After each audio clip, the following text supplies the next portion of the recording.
mes pirmąją pamoką kūrėme štai tokį spalvų ratą.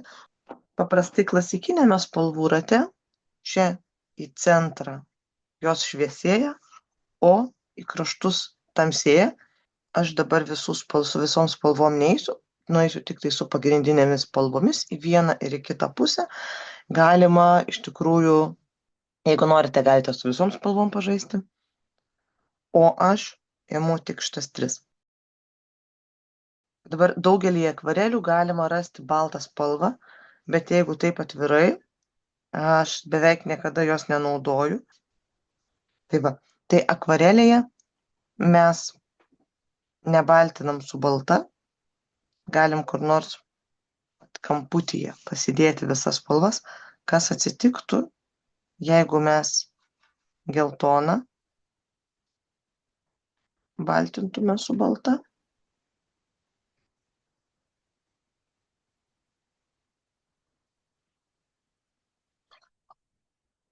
Dabar mėlyną bandysim išbaltinti. Ir tą patį padarysim su raudonu.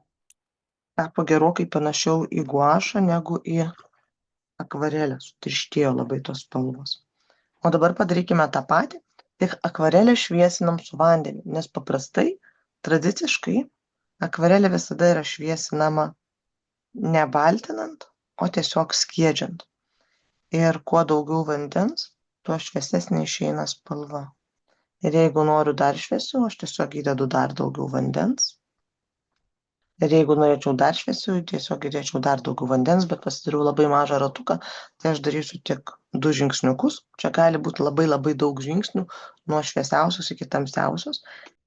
Tai dabar į rato išorę pradėsiu tamsinti spalvas. Ir dabar į šitą įdedam taškelį juodos, į šitą pusę patamsinam. Iš pradžio labai nedaug, paskui įdėsim truputį daugiau. Bet iš tikrųjų juodinant geltoną, jinai tampa tokia samaninė spalva. Aš neisiu iki visiškai aklinai juodo, bet užteks, kad tokia liktų tamsi, nesuvienodinsiu, nes paskui finale visos lieka tiesiog aklinai juodos.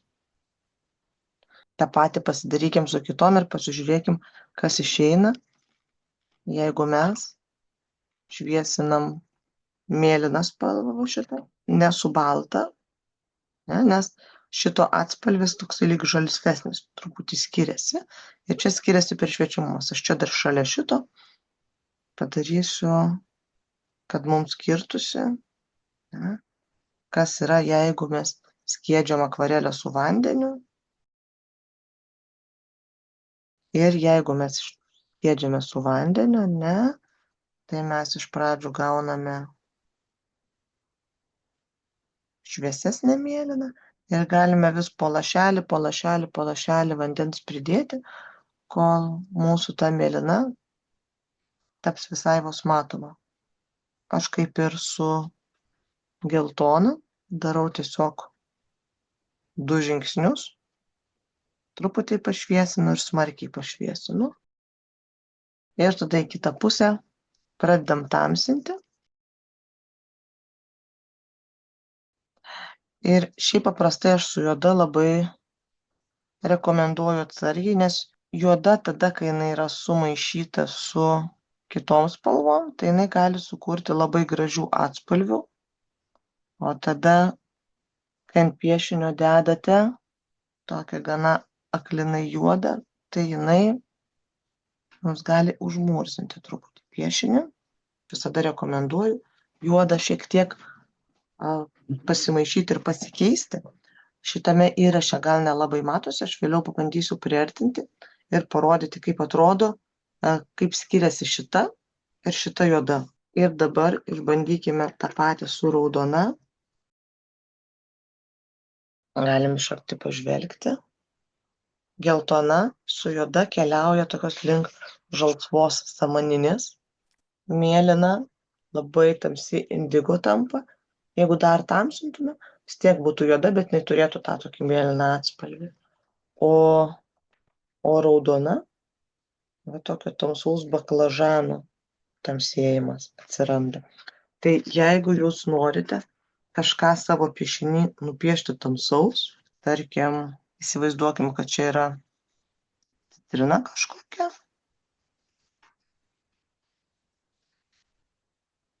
Man reikia vieną jos pusę pasitamsinti.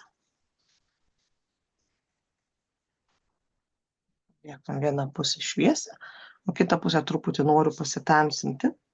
Tai aš pradžiai galiu kažkiek, kiek leidžia patys dažai, tamsinti su dažų intensyvumu žaisdama. Šviesioj pusėje, pavyzdžiui, galiu ne visai baltą daryti, o truputį paskiest su vandeniu ir jinai bus visa va toj pusėje geltona, bet šviesiai geltona. Ne? Čia tada kažkiek, kiek išeina tamsių. Ir tada, jeigu labai norisi juodos naudoti, tai tada aš siūlau labai gerai susimaišyti, kad tos juodos būtų kuo mažiau. Nes matot, jinai šiek tiek murzinai tamsina. Aš paprastai visada esu linkusi tamsinimui rinktis net ne juodo, kažkokią kitą spalvą. Dabar norėjau parodyti su juoda. Dabar įsivaizduokim, čia nuo citrinos, kažkoks krinta šešėlis. Tai jeigu aš imsiu, va tokią, tą įprastą pasimam juodą spalvą,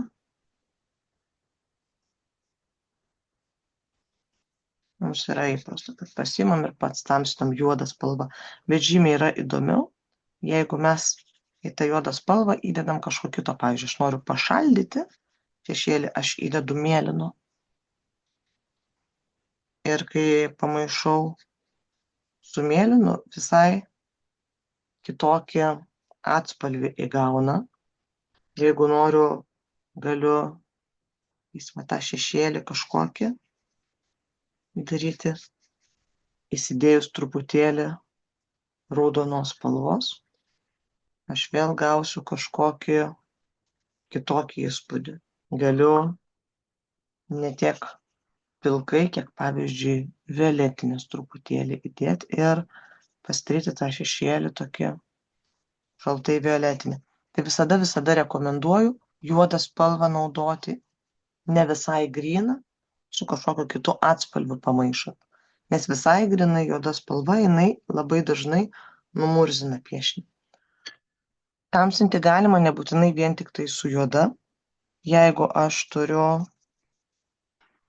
mėlyną spalvą ir noriu jos tamsesnės, aš galiu tamsinti nebūtinai su juoda. Pusės juodą uždėjom, bet aš galiu tamsinti ir rinkdamasi tamsiai rudą spalvą ir aš gaunu taip pat tamsiai mėlyną, tik tai kitokio atspalvio. Tas pats yra ir su raudona spalva. Aš raudoną spalvą galiu tamsinti naudodama juodą, galiu tamsinti naudodama tamsiai rudą, su lašeliu juodos, galima tamsinti su lašeliu tamsiai rudos, galite tamsinti su lašeliu violetinės. Tai išeina skirtingi atspalviai. Su juoda visada šiek tiek šaltesnis, bet čia vėlgi priklauso nuo to, kokia yra jūsų juoda. Jūs galite savo juodą išsibandyti ir pasižiūrėti. Dažniausiai, lyg tai melsvai, jeigu šaltina, reiškia, jinai turi kažkokio melsvumo, šaltumo savyje. Arba, pavyzdžiui, norite gauti gražią pilką spalvą, tai jūs turbūt jau atsimenate, kad gražias pilkas spalvas galima gauti nebūtinai imant juodą ir ją šviesinant, o kad gražias pilkas spalvas mes galime gauti ir pamaišę šiltą mėlyną su tokia šilta oranžiška raudona. Tik tai reikia atrasti tinkamą santykį. Tai va, čia tokia mėlynesnė, įdedam daugiau oranžinės, jinai po truputį šiltėja ir šita paskutinė jau šiek tiek panaši, net ir tiesiog ne šitą pilką, kurią mes buvome pasidarę, paprasčiausiai skiesdami juodą. Bet šita mūsų pilkų skalė yra truputį įdomesnė, nes čia mes beskiesdami, šviesindami ir tamsindami sugebėsime tik tai vieną tą atspalvį išgauti skirtingų tonų. O kai maišome savo, mums išeina net ir skirtingi atspalviai. Taigi, jeigu mes norime gražios rudos arba pilkos, šita su šita, jos gali susimaišyti į pilką, žalia su raudona taip pat maišosi į rudą, violetinė su geltona taip pat maišosi į rudą arba į pilką, čia viskas labai priklauso nuo to, kokie tie santykiai spalvų yra. Todėl mes turime, kai šitas spalvas deriname, turime būti atsargus, kad jų nesumaišytume ten, kur nereikia. Nebent jūs norite gauti va tokius visokius rudus, žalsvus atspalvius, tada specialiai tą darote ir specialiai maišote, kad patamsintumėte, kai norime ne vien tik tai su juoda tamsinti, ne? O jeigu norite išlaikyti švarias spalvas, tai tada kaip tik šitas priešingas spalvas laikome toliau viena nuo kitos. Bet šita savybė, kad priešingos spalvos maišosi į rudą, mums taip pat yra labai naudinga, tada, kai mums reikia labai subtilių atspalvių ir mūsų spalvos iš indelių yra tiesiog paprasčiausiai per ryškios. Tarkim, aš turiu tokias spalvas iš indelio žalias.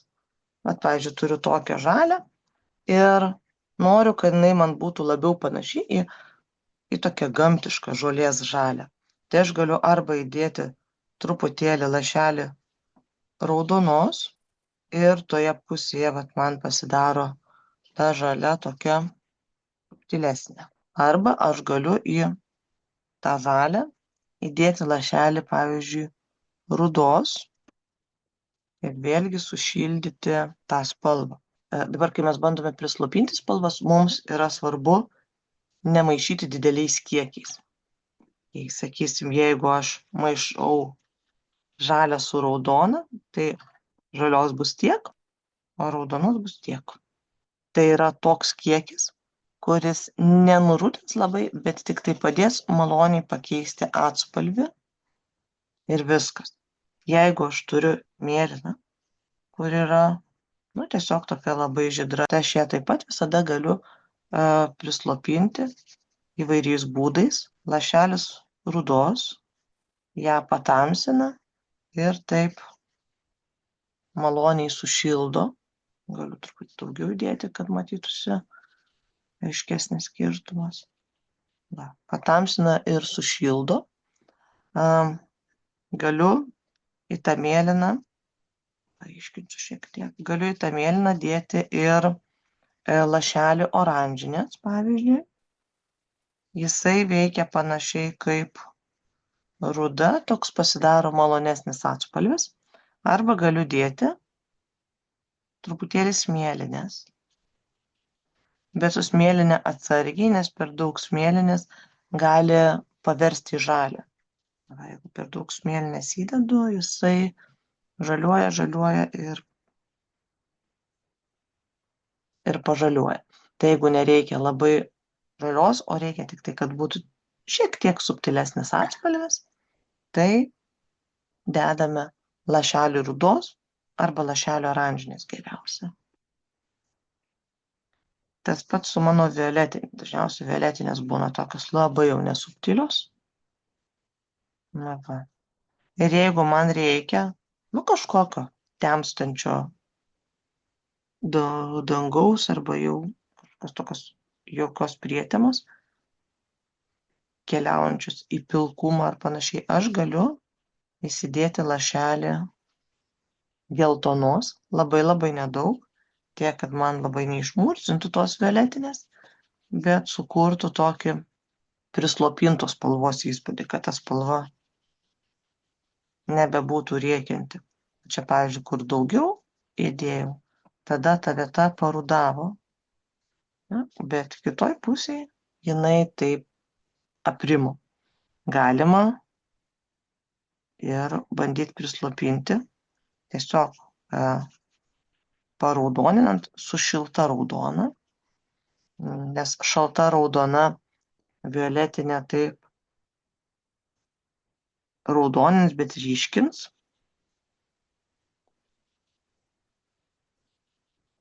Na va.